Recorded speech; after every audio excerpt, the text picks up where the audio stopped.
Hello, in front of me I've got FOTON G7.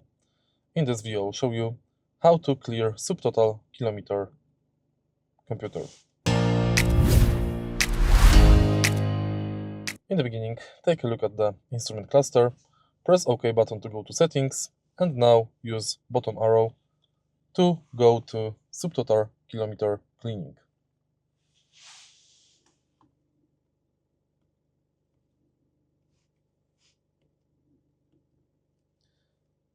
Enter it and select Yes. Confirm and it's done. As you can see, subtotal kilometer cleaning was performed. If you find the video helpful, please leave like, comment and subscribe.